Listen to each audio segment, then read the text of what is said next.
the workload starts. So, okay. Yeah. Yeah, right. Yep. Yep.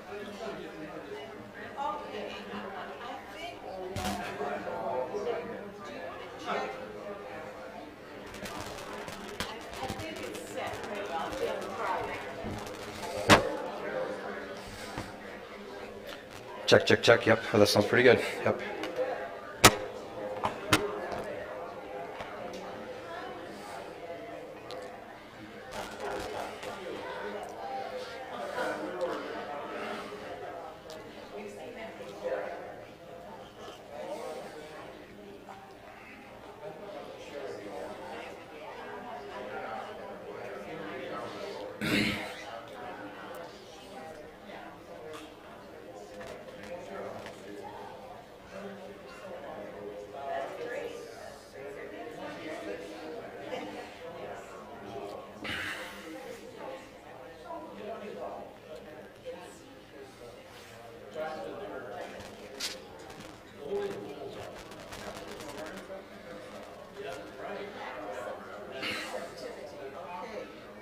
That's perfect. It fits right in with your sermon. Yes, it does. Yes. But I don't want to be receptive. Right. I want to be in control. Right.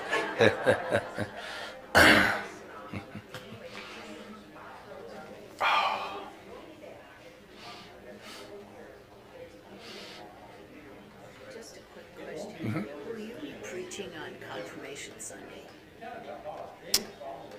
Is it in May? Do you know what the date is? I think Well, it I'm. was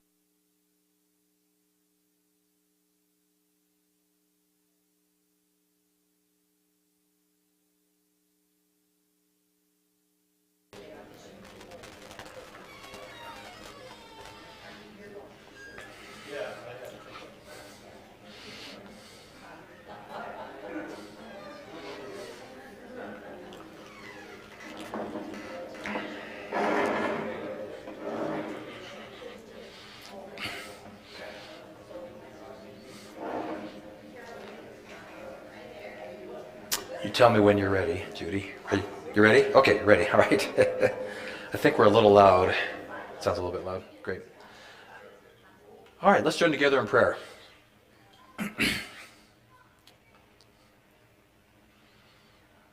Oh God, as we come to gather here, we are aware that each of us individually has a journey of life and a journey of faith where we seek to be faithful to you.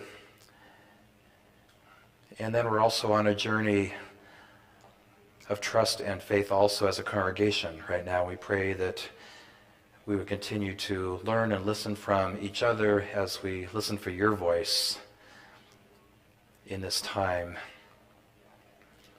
of seeking your direction, your possibility, and your character in all that we do. It's in Christ's name we pray. Amen. As we get started, there's a couple things I'm noticing, and it's interesting for me to teach this and then also step back and see where I'm different. That this is something I couldn't have taught maybe 10 years or 15 years ago, and so one of the things I'm realizing, the language of each of these particular weeks, the practice of intention, the practice of trust, the practice of receptivity, the practice of embodiment. I could not have done that many years ago.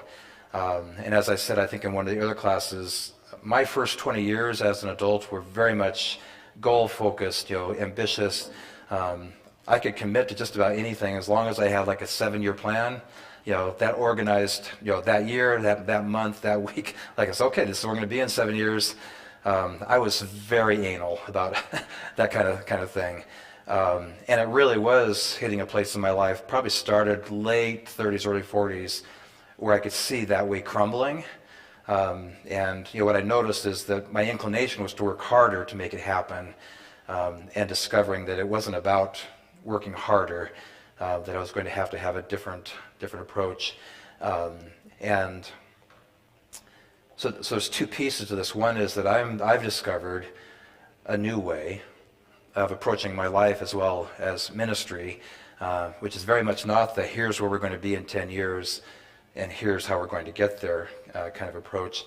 But the other thing I've discovered is that the language I'm using is not necessarily language that you would hear immediately, either from the Bible or in a Christian context. Some of it is. Trust is certainly a big one.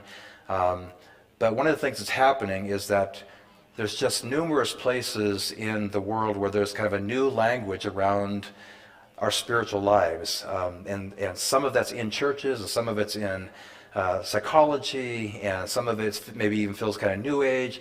But there's almost an explosion of finding these kind of approaches to deepening our spiritual lives. And so one of the things I'm finding is that more and more in my preaching, in teaching classes, I'm weaving in more our traditional kind of religious Christian language with the language we're also hearing out in the community to say, we're all kind of doing the same thing.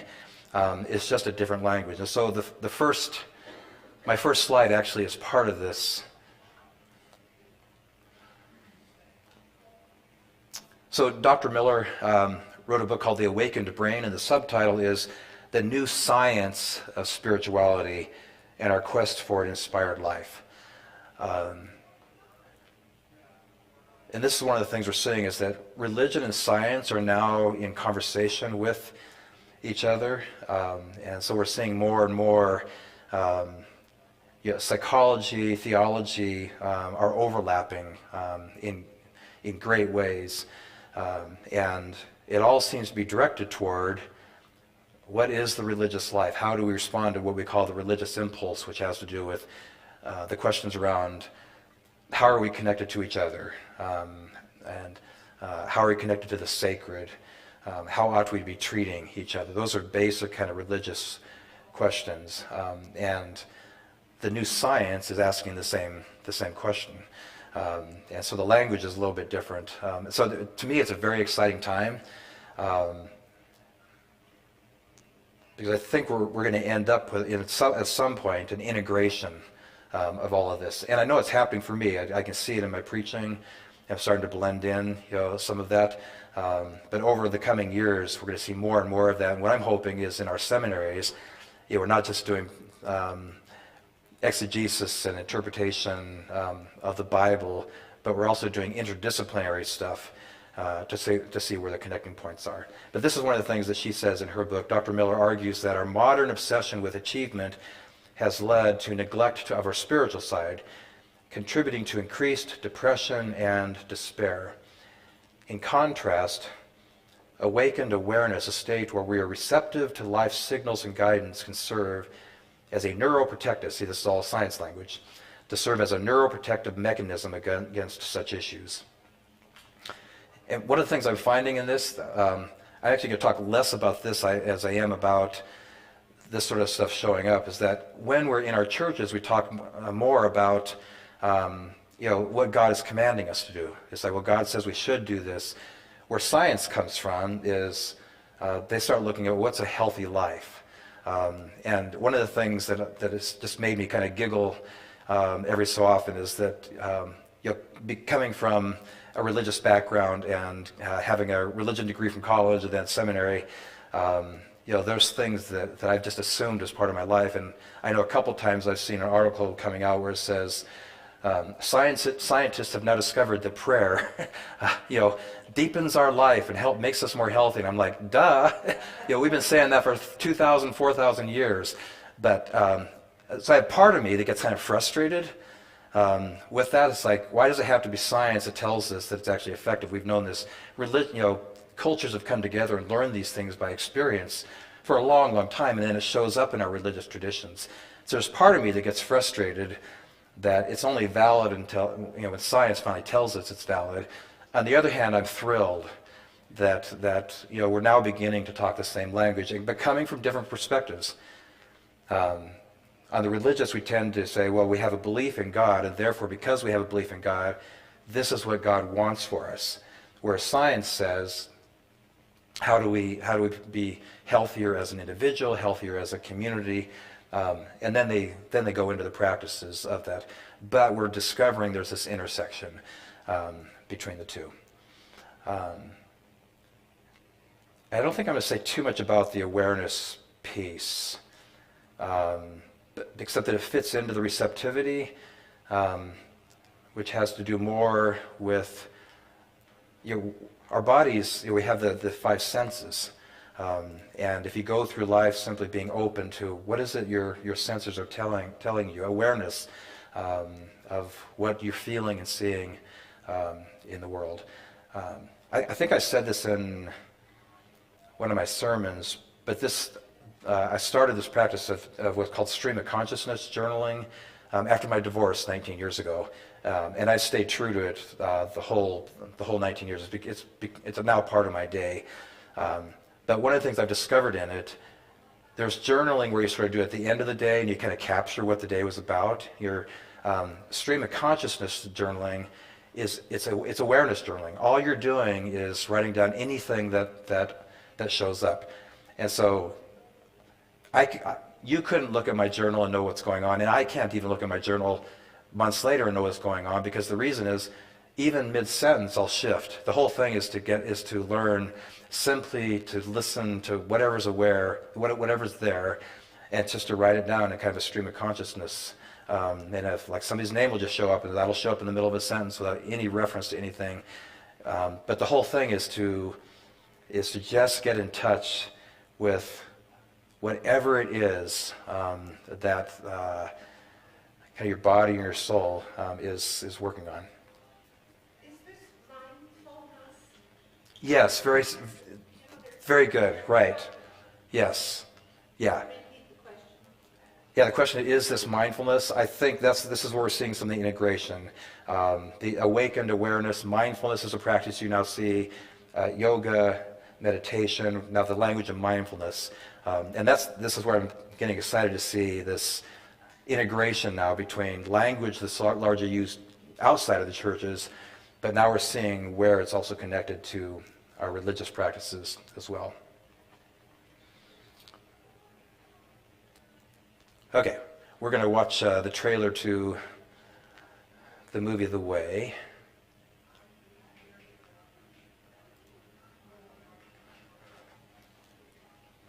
I think it's going to work. Yay. You should fly with me. Come on, a father-son trip. It'll be fun. Yeah, right. You know, most people don't have the luxury of just picking up and leaving it all behind, Daniel. We agreed that if I let you take me to the airport, you wouldn't lecture me about how I'm ruining my life. I lied. Hello. Are you the father of Daniel Avery?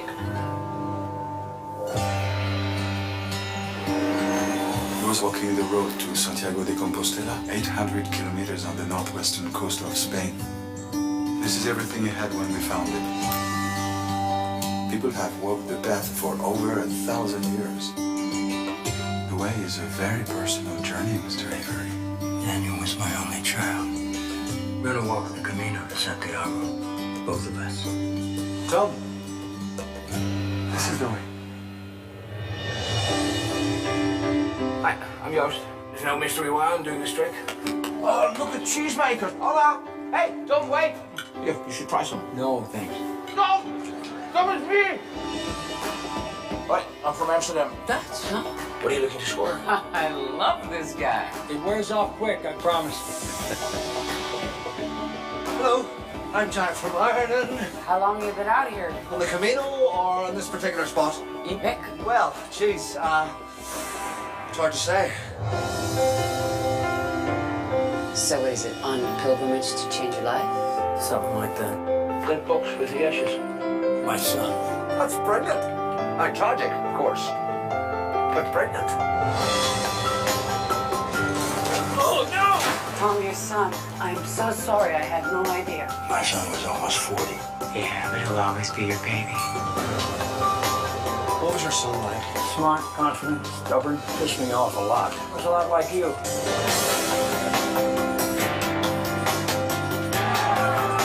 Hey, that kid took my bag. Hey!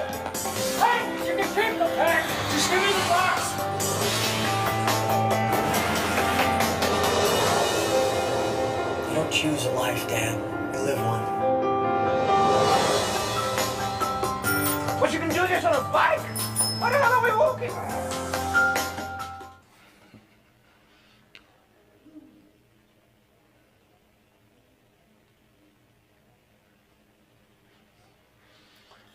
at the end, we're going to talk about this this quote from the movie: "You don't choose a life, Dad. You live one." And we had a class on the way, I think a month or so ago, where we had a chance to explore this a little bit. But one of the reasons I wanted to show that is one of the things that happened in this movie is that Martin Sheen, the main character in the movie, had to learn to become more receptive while doing the pilgrimage. So first he would never have done the pilgrimage, but after his son died on the Camino, he's like, okay, I need to honor. That was his first step of being receptive to something, leaving his practice, for a number of weeks, to be receptive to something new. And then what you see throughout the movie is that at first you can see he just wants to do it on his own. It's like, I'm going to accomplish this. I'm not going to connect with anybody. And what you see is this ongoing receptivity. He begins to connect and develop relationships and see that that's part of the journey is to discover, maybe it's not the language he would use, but where God is showing up along that. So we'll discuss more of that, which then gets to probably one of our classic texts. This is one of my favorite ones to preach on. It's the road to Emmaus in Luke.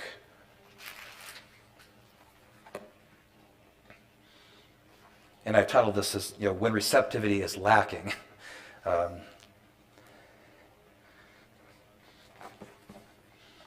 Glasses.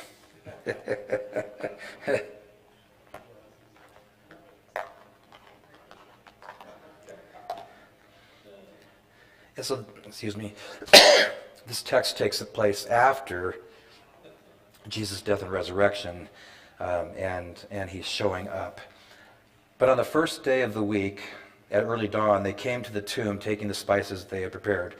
They found the stone rolled away from the tomb, but when they went in, they did not find the body.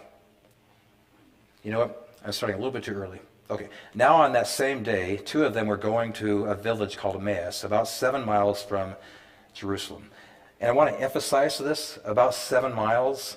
So even if you're a fast walker, 7 miles is at least 2 hours, at least. It's probably closer to even three miles, and maybe even longer. So they're about 7 miles from Jerusalem. So now on that same day, two of them are going to a village called Emmaus, about 7 miles from Jerusalem, and talking with each other about all these things that had happened, speaking about all the events of Holy Week, basically, as we know it now. While they were talking and discussing, Jesus himself came near and went with them, but their eyes were kept from recognizing him. This kind of fits the sermon this morning as well. Why are we not able to see things? And he said to them, "What are you discussing with each other while you walk along?" They stood still, looking sad. Then one of them, whose name was Cleopas, answered him, "Are you the only stranger in Jerusalem who does not know the things that have taken place there in these days?" He asked them innocently, "Oh, what things?" They replied, "The things about Jesus of Nazareth, who was a prophet, mighty in deed and word before God and all the people, and how our chief priests and leaders handed him over to be condemned to death and crucified him. But we had hoped that he was the one to redeem Israel. Yes, and besides all this, it's now the 3rd day since these things took place. Moreover, some women of our group astounded us. They were at the tomb early this morning, and when they did not find his body there, they came back and told us that they'd indeed seen a vision of angels who said that he was alive. Some of those who were with us went to the tomb and found it just as the women had said, but they did not see him. Then he said to them, 'Oh, how foolish you are, and how slow of heart to believe all that the prophets have declared. Was it not necessary that the Messiah should suffer these things and then enter into his glory?' Then beginning with Moses and all the prophets, he interpreted to them the things about himself in all the scriptures." I love this because there's probably 3 hours on the road. It's like, all right, I'm just going to take you all the way through the scriptures then. And as they came near the village to which they were going, he walked ahead as if he were going on, but they urged him strongly, saying, "Stay with us, because it's almost evening and the day is now nearly over." So he went in to stay with them. When he was at the table with them, he took bread, blessed and broke it, and gave it to them. And we say this almost every communion Sunday. Then their eyes were opened, and they recognized him, and then he vanished from their sight.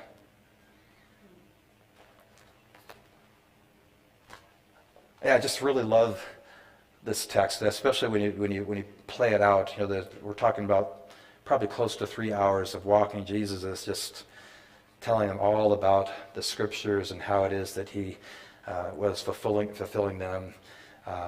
And then it took the one thing around the table where they were sharing bread. It's like, oh, we've been with you for 3 hours, haven't we? And let's leave this. We'll talk about it at the end. Why is it that they could not see Jesus? That'll be one of our questions to work through. So the bulk of today is I'm going to just share 3 times on my first pilgrimage where I found myself being receptive.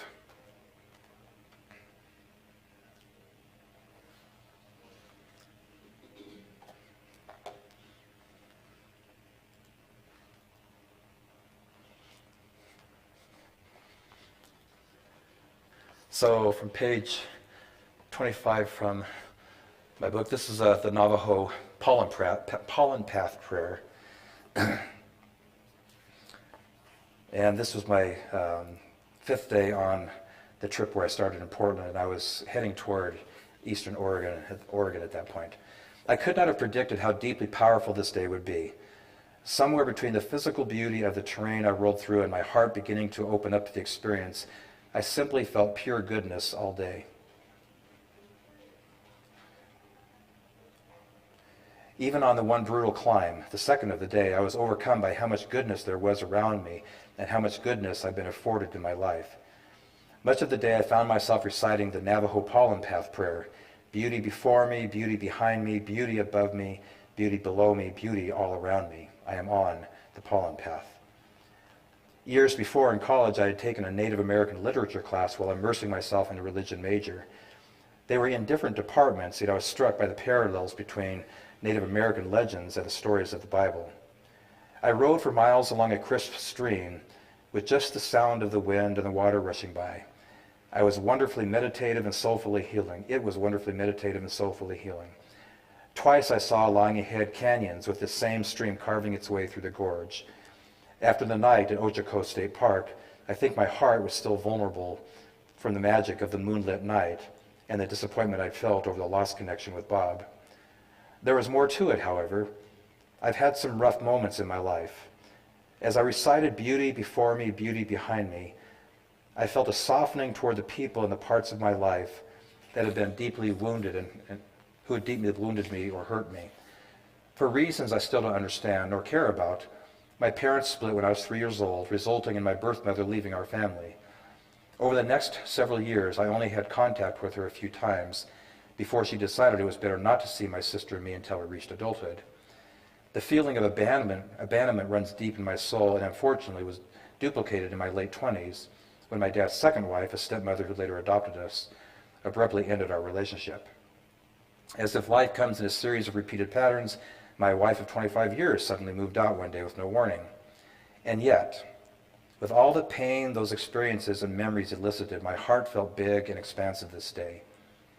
I felt love and forgiveness for these people. I felt acceptance and forgiveness for myself for my contribution to these broken relationships. I could tell as I repeated the words, beauty behind me, that I wasn't just reciting them to convince myself that even such hurt could be beautiful. I was saying them, at least for that moment on that ride and that day, because even those difficult experiences were part of the gift of life. The lens I wore that day clothed every experience in a thin veil of beauty and goodness. And I think the receptive part of it is that when I think about all the months and years before that, there wasn't a receptivity in the sense that I was hardened. People had hurt me, they were to blame, just all this stuff where I had kind of sort of constructed a worldview, and something happened on that particular day where everything just softened. And it's like, yeah, there's been some pain that was caused to me, pain that I caused, and there was just this receptivity of seeing the goodness even in all of that. It was a very important day for me.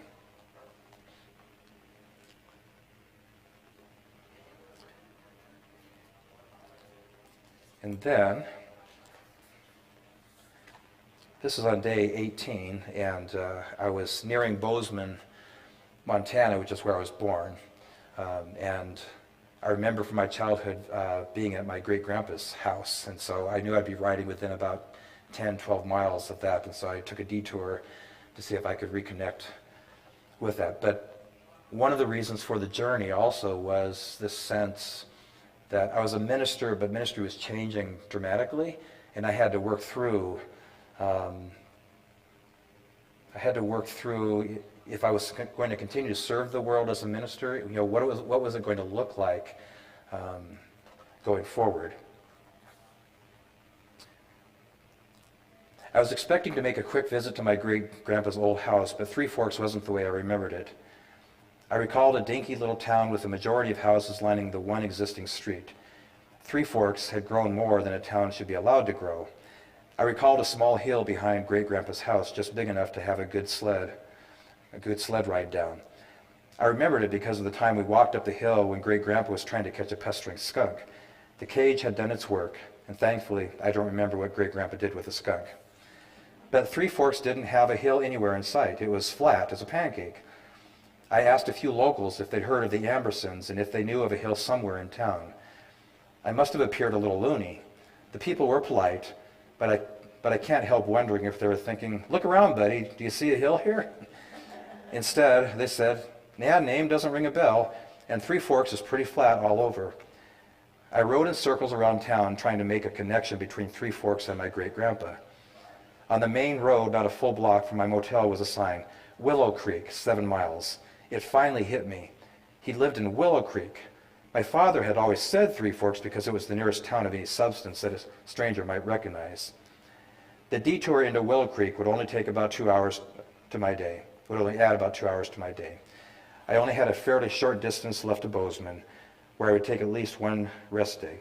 So I headed down the road to Willow Creek, which was flat and straight, running along farmland and irrigation ditches, busy with cattails and little birds flying in and out of the lush growth.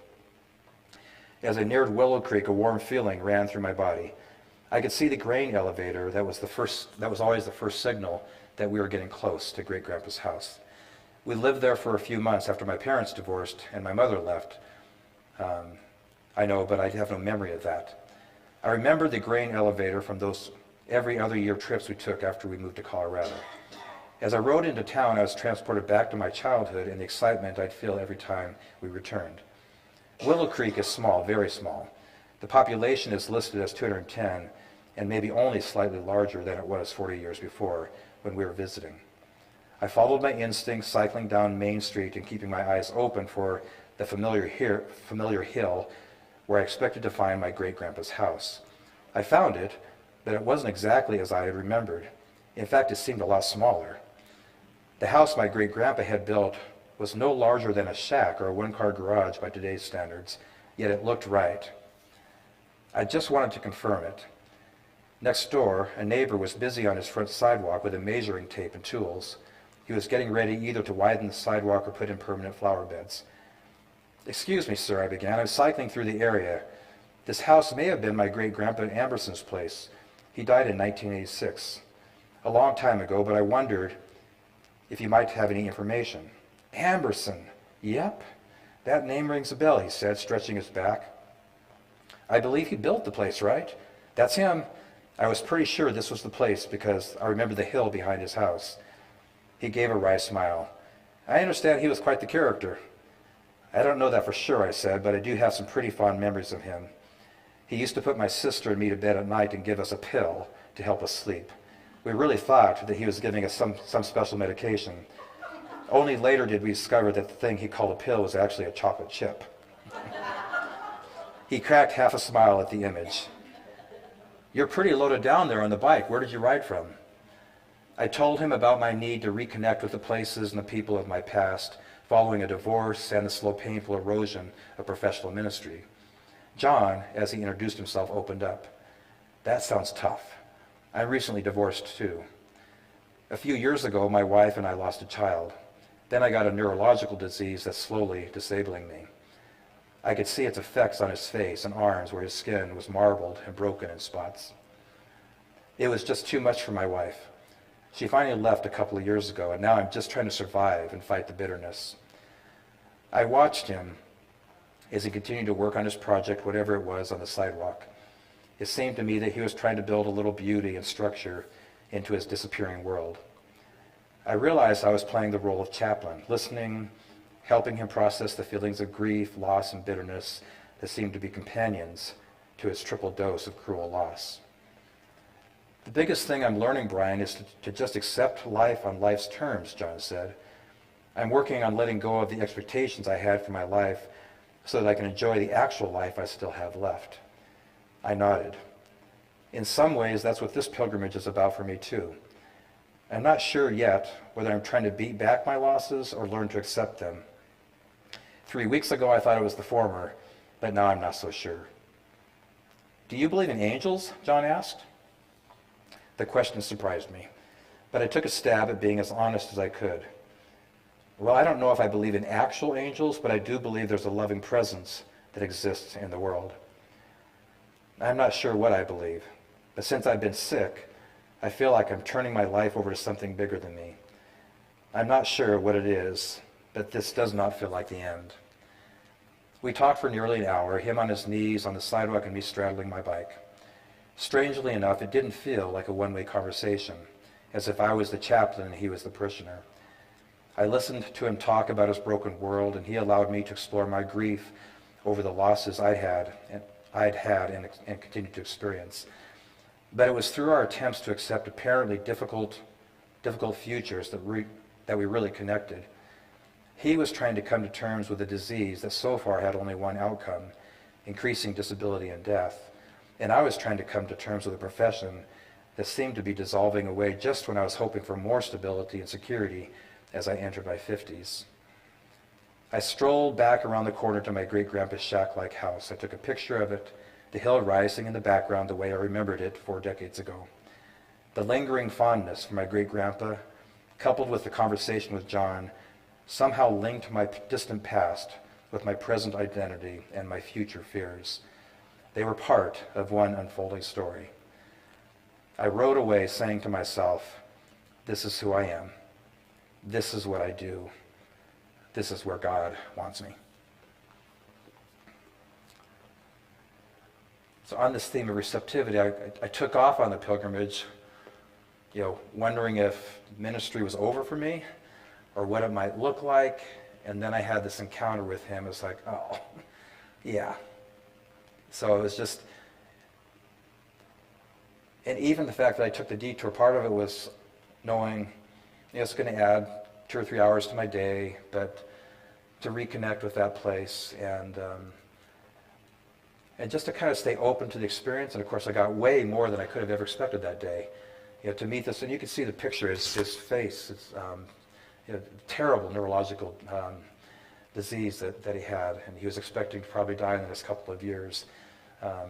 But it brought me back. I was out there on my bike, searching for myself, and I found myself right there. It's like, yeah, once a minister, always a minister. It's not going to go away. All right, and then just one more story that has a little bit different tone to it. So day 49, I was in the desert of Nevada.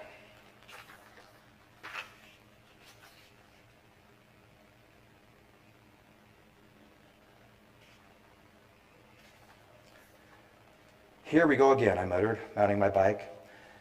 I had 3 passes to climb, and with the predicted heat, it was important to pace myself well. I started off a little slowly, as if I'd been drugged the night before. Tour de France racers also experienced this the first day of riding after a rest day. And then something clicked. My mind went from calculating miles to enjoying what was right before me. I had a very pleasant climb to the top of the first pass. A gentle tailwind nudged me along, and my bike was much more responsive now with 20 fewer pounds. I had just unloaded my sleeping bag and tent. After coming down the first side of the pass, I entered a long, broad, expansive valley. To the left, a dark sheet of rain descended out of a cloud about 6 to 8 miles off. To To the right, lightning and thunder was gearing up less than 2 miles away, or so I judged, using the 1,100 feet times the number of seconds between lightning and thunder rule. I rode between these two thunderstorms, watching very carefully which way the wind was taking them. I was a little nervous about being in a landscape with no trees while lightning was striking. I was the tallest object out there. In the back of my mind, I stored the thought that there would be no shame in throwing my bike in the back of a pickup truck if conditions got too scary. I slipped between the two storms, climbed the second pass successfully, and entered the next long valley before the final pass. The storms continued and multiplied. Finally, on all four sides, fast-moving, threatening storms surrounded me. I was riding right at the edge of one, hoping I would roll the dice right one more time. I didn't. The sky opened, and driving rain hit me like little missiles. The pauses between lightning and thunder became almost non-existent, telling me that the lightning was right above me. It boomed and cracked all around as if I had crawled into an amplifier at a rock concert. I carried my bike a few yards off the road into a small grove of stunted juniper trees. Once I'd found a spot where only a limited amount of what rain was hitting me, I peered out of the branches. For the next half hour, I sat in that overgrown bush while the storm let loose. It was like sitting in a high-tech theater. I delighted in the dancing lightning and the booming percussion of the thunder. I felt like a nut, but who cared? I was having the time of my life. If I had a choice between sitting in a church service singing For the Beauty of the Earth or hiding in a juniper bush in the middle of a crackling, firework-displaying lightning storm, I would choose the latter. The storm passed almost as quickly as it had come. When the sky offered another break, I rode on, the rest of the ride becoming an engaging game of trying to outwit the storms. I strategized when to lead forward, when to stall, when to seek shelter, and when to raise the white flag and wave down a passing sympathetic driver. I came upon only one structure all day, an old, boarded-up house with 3 trees out front. It was the only shelter I'd seen for miles, and the train ahead appeared barren of anything but sagebrush. One of those draping curtains of rain hung to the left of the road, but the rest of the sky looked reasonably clear. I pushed forward, unsure whether I was riding into another cloudburst. 10 minutes later, I looked behind me, and the house and trees were enveloped in a violent downpour. This was not like Oregon rain that settles in and drizzles annoyingly all day. These storms only lasted a few minutes, but they were like bulldozers coming through. Winds whipped up, lightning and thunder surrounding me, and the rain painfully piercing, as if each individual drop had been shot from a BB gun. Toward the end of the day's ride, I realized how vividly alive I felt. The elements of nature had tested me, engaged me, and challenged me. I had fun playing and weaving my way through the storms. Nature and I trying to outwit each other in a game of cat and mouse. It reminded me of how I'd felt at Lower Yellowstone Falls when I wanted to lean into the experience of the violent, beautiful water cascading over the cliffs. I felt that God had come out to play, and we had teased and wrestled each other until both of us went away satisfied and spent.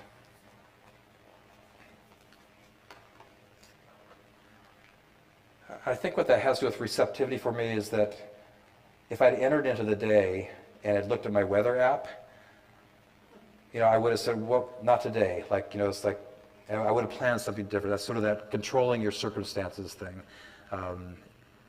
And yes, there probably was a little danger to it, and yet there was also this just completely being in the elements and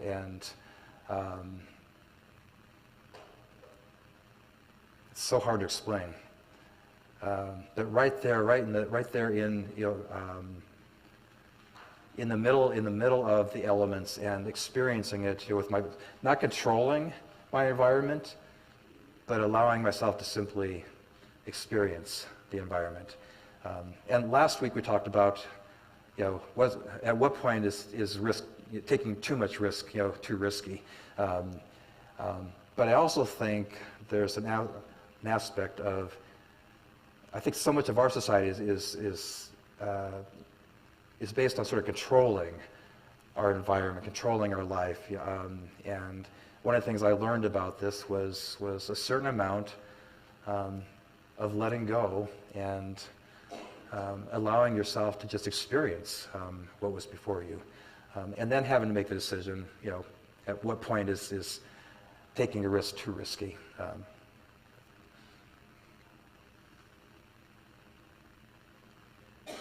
All right, so here's just some things to kind of ways to practice receptivity.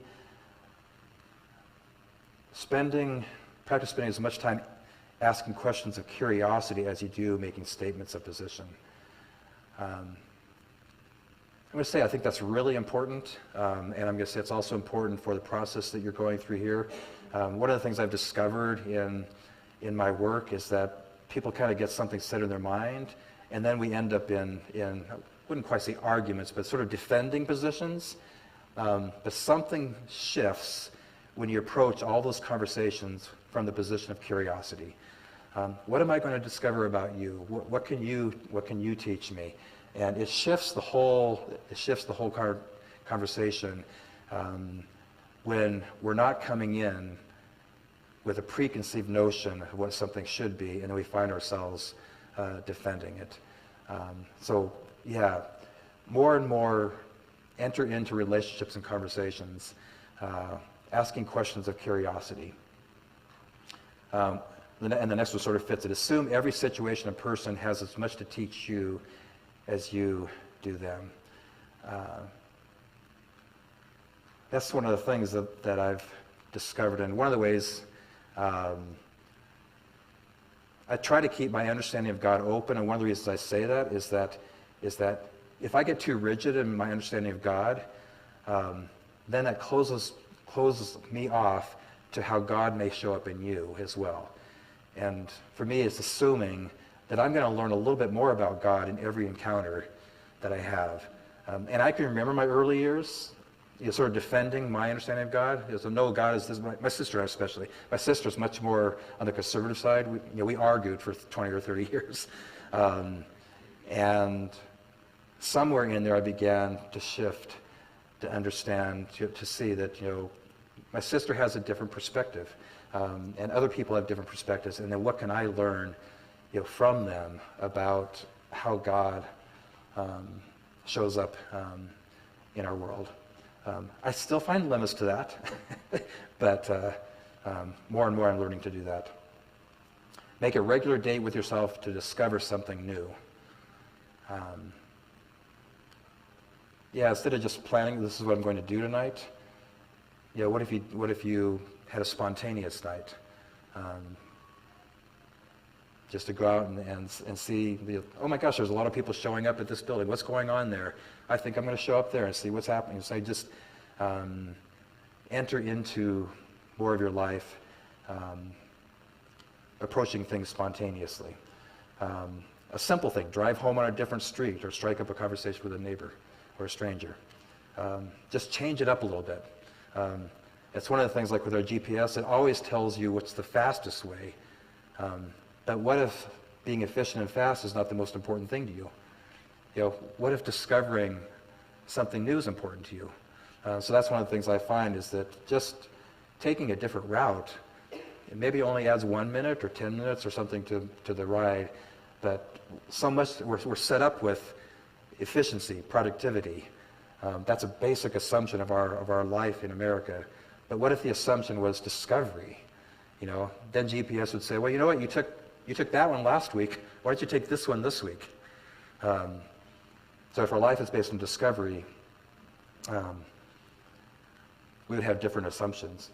Plan less, experience more. It kind of fits the make a regular day with discovering something new. Just leave some room for spontaneity. Don't settle for the life you think you want. That goes back to David White's quote about the life that you think you want is often too small. And I think I'm working on that. I'm still pretty wired toward, this is what I want, I'm going to work toward it. But I'm getting more and more hints that when I do that, I'm missing something that I couldn't have seen. And I'm starting to discover that if I plan things too much, it's a big world. It's a big world. There's lots and lots of stuff going on. The more you plan, the less you're able to actually see the other opportunities. And then remember that destinations serve as a way to get us moving, but life is actually found on the path. That's why I showed the clip, the trailer for The Way. It's what took place on the path that actually was Martin Sheen's discovery.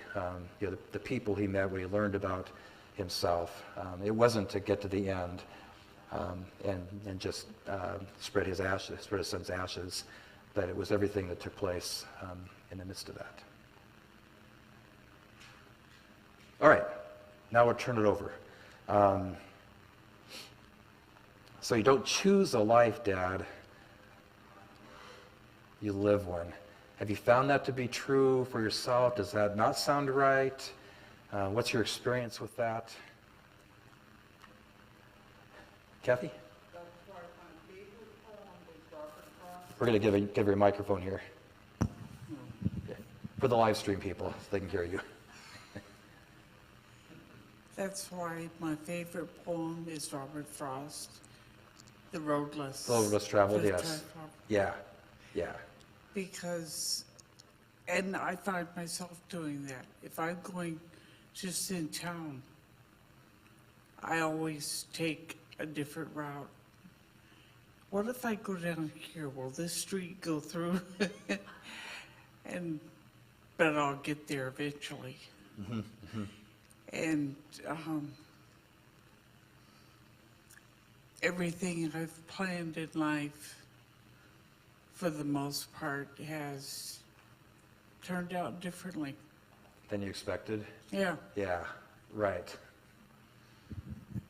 Yeah. Did you all hear that last part? That kind of everything I planned in life has just turned out differently.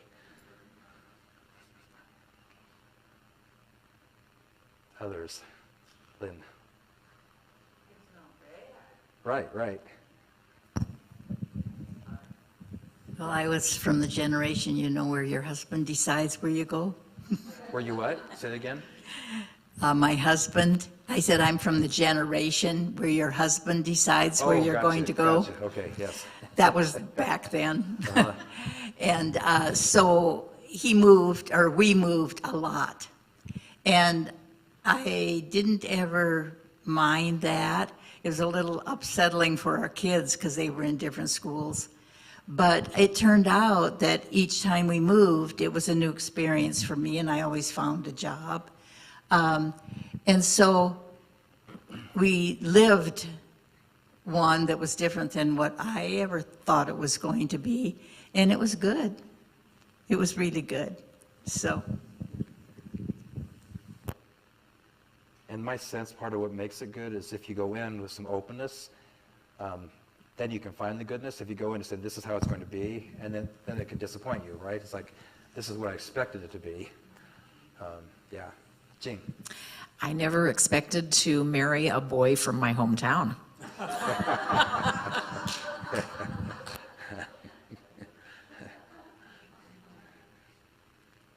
God works in mysterious ways.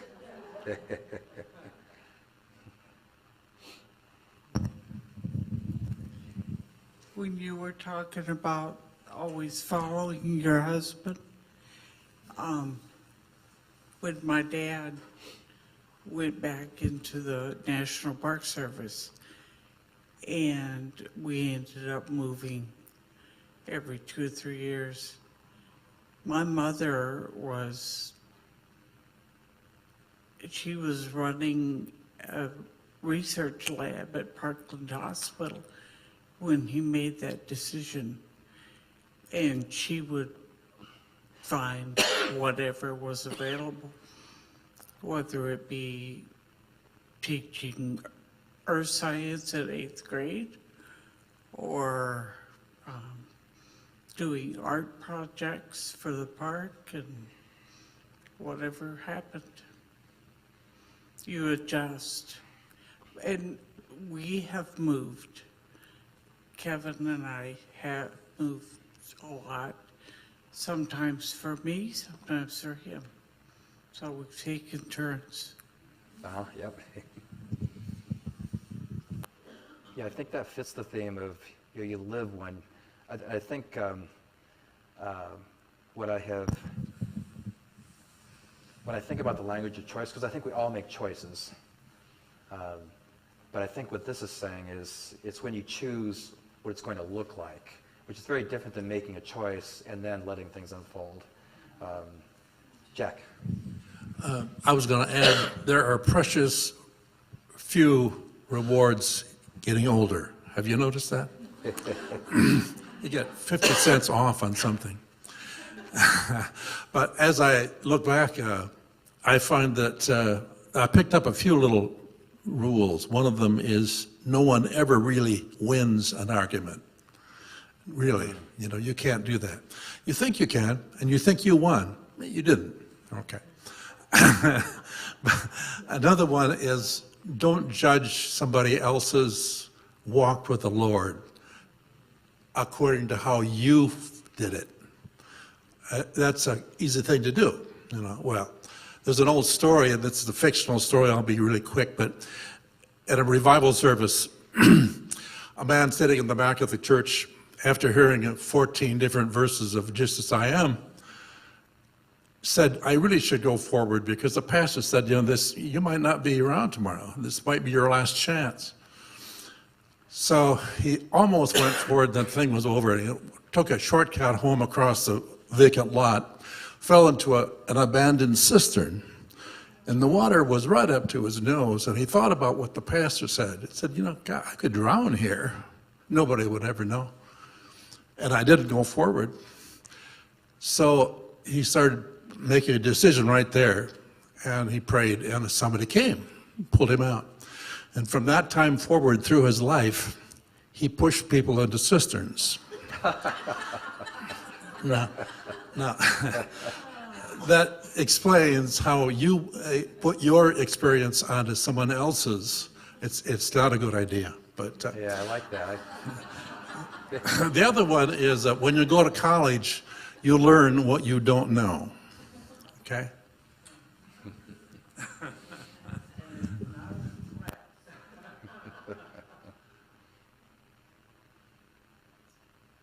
All right, hit a second question. So why do you think the disciples on the road to Emmaus didn't recognize the risen Jesus in those 2 or 3 hours? Just, any guesses about?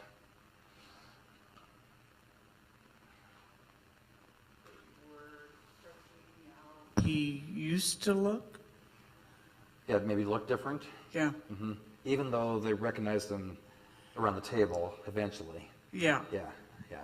But his appearance had changed, and they were not looking for him on the road. Mm-hmm. And actually, that really fits the sermon today. Something changes. The blind man is no longer blind. Well, we don't recognize you. We only know you this way. And I think that's why I told the story of my sister. My sister grew up on me, and she changed. And it wasn't so much I didn't recognize her, but didn't recognize the gifts that she had developed. It took me almost 30 years to finally go, oh my gosh, she's amazing. I always liked her, but to discover how amazing she was took me a long time to figure out. Any others? Suzanne?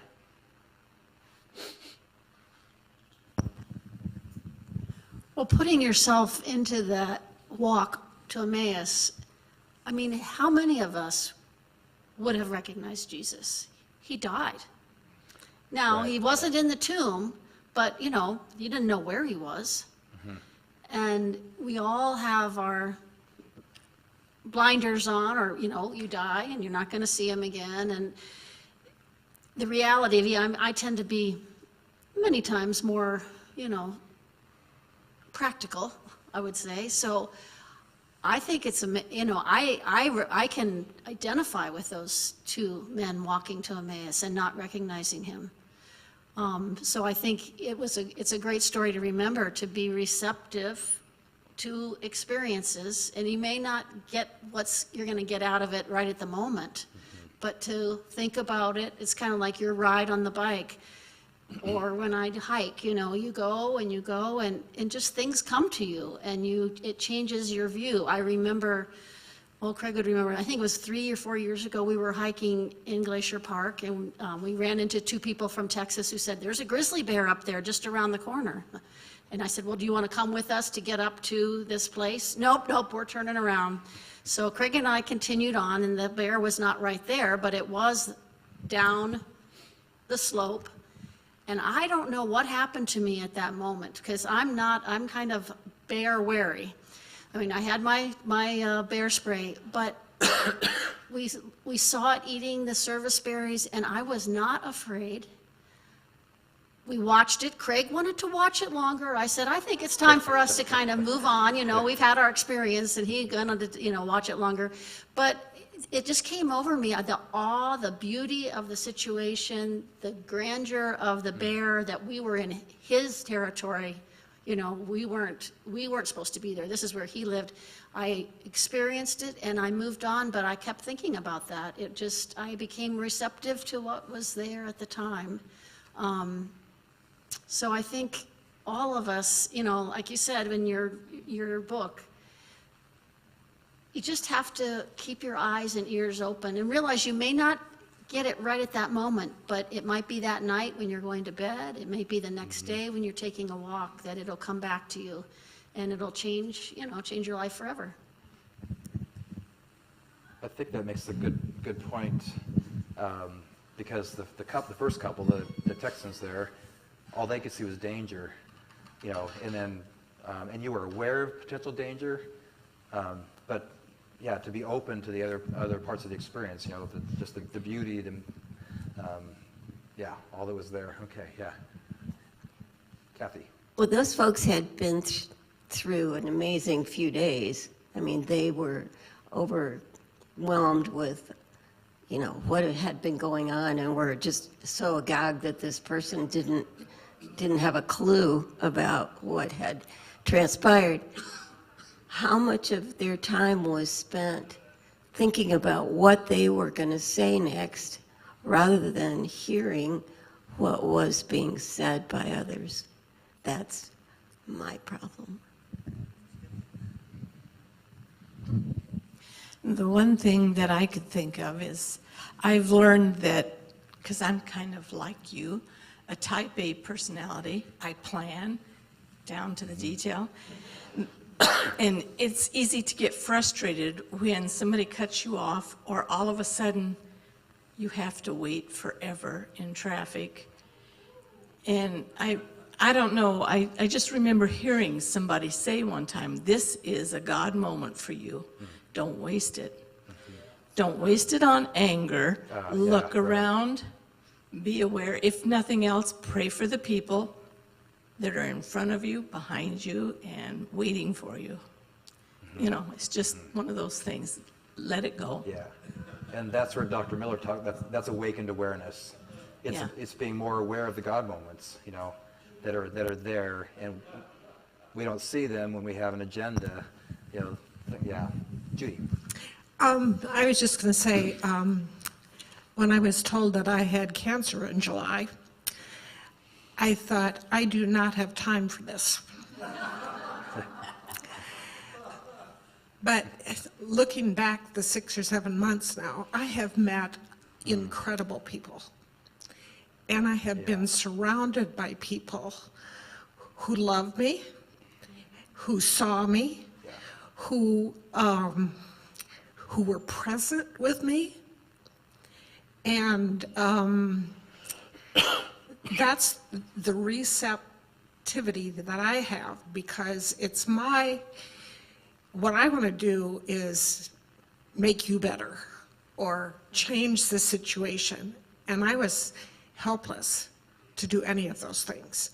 And so really recognizing the presence of others and recognizing God through the presence of others, that sustained me. Yeah, thanks, Judy. That's just the way you stated that I didn't have time for this. We have our lives, we have our plans, we have our organization, and then to see where God has shown up, even with this difficult diagnosis and journey. Yeah. All right, last one. So what are the things you can do to allow for more receptivity, or in our Christian language, to put it another way, how do you make more room for the Holy Spirit? Just your own thoughts on that.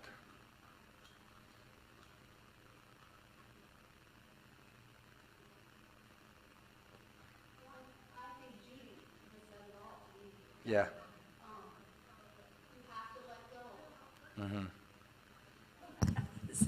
I think Judy said it, you have to let go sometimes when things happen in your life, good or bad, you have to let go and let other people come to you and offer you their love, their experiences, and we're not in control, and that's hard for all of us. Yeah, I do think that's kind of said it all. It's about letting go. That's scary, right? Yeah. Lynn? Oh, sorry. It's kind of scary, but it's really pretty nice because I tell myself, I'm not in control of this. Thank the Lord, because the Lord is much wiser and all-knowing than I am. And so it's really kind of a relief. No, I hear you. Yeah. Yeah. Yeah.